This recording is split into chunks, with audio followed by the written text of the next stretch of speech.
চলে আসছি নতুন আরেকটা ভিডিও নিয়ে। আসসালামু আলাইকুম। পুরো ভিডিওটি দেখতে থাকুন। এখানে আমি পানিগুলোকে ভালো মতো বলকিয়ে নিয়েছি। আর হচ্ছে এই তো আগে থেকে যে সয়া বড়ি নিয়েছিলাম, আমি কিন্তু এখানে 250 গ্রাম সয়া বড়ি নিয়েছি। এটাকে ভালো করে চুবিয়ে আমি ঢাকনা দিয়ে ঢেকে রাখবো।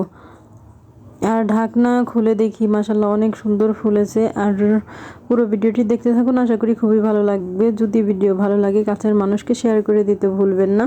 এইভাবে আমি গরম পানি কয়েকবার ফেলে নিয়ে দিয়েছি, 3 থেকে 4 বার, যেন ঠান্ডা যতটুকু পর্যায়ে হাতে সহ্য না হবে ওই পর্যায়ে আমি কয়েকবার ঠান্ডা পানি দিয়ে দিয়ে নিব। আর এই সাইডে কিউব কিউব করে আমি আলু কেটে নিয়েছি, সেই আলুগুলোকে প্যানের ভিতরে দিয়ে ভাজতে থাকবো।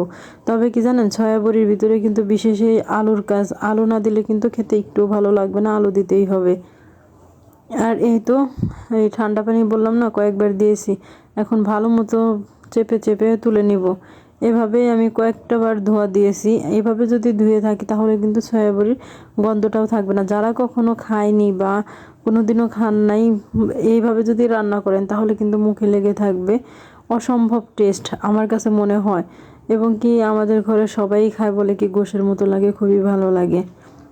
আর এই তো আমি কয়েকবার পানি ফেলে ফেলে দিয়ে এটাকে চিপড়িয়ে নিয়েছি কয়েকবার, যেন ভ্যাপসা গন্ধটা চলে যায়। এখানে দিয়ে দিয়েছি হলুদের গুঁড়া, মরিচের গুঁড়া, ধনিয়া, স্বাদ মতো লবণ, আর দিয়ে দিয়েছি বড় সাইজের আস্ত একটা ডিম। আপনার এখানে মেজারমেন্ট করতে হবে কতটুকু সয়া বড়ি, ওই অনুযায়ী কিন্তু আপনি ডিম দিতে পারেন। আর হতেছে আপনারা চাইলে এখানে সিদ্ধ ডিমও দিতে পারেন। আমি তবে একটা ডিম এভাবে দিয়ে নিয়েছি। তবে এইভাবে দিলেও ভালো লাগে, ওভাবেও রান্না করলে ভালো লাগে। আমি অন্য আরেকদিন রান্না করেছিলাম সিদ্ধ করে ডিম দিয়ে, তবে এবার আমি ডিমটাকে ভেঙে দিয়ে রান্না করছি, কিন্তু খেতে অসম্ভবই মজা হয়েছিল। ওই যে আগে থেকে প্যানে যে আলুগুলো দিয়েছি, সঙ্গে আমি সয়াবড়িগুলো দিয়েছি। এই পর্যায়ে আমার কিন্তু ভেজানো হয়ে গেছে। এই তো আমার সয়াবড়ির ভেজানো আর কালারটা কিন্তু মাশাআল্লাহ অনেক সুন্দর আসছে, দেখতে খুবই ভালো লাগতেছে।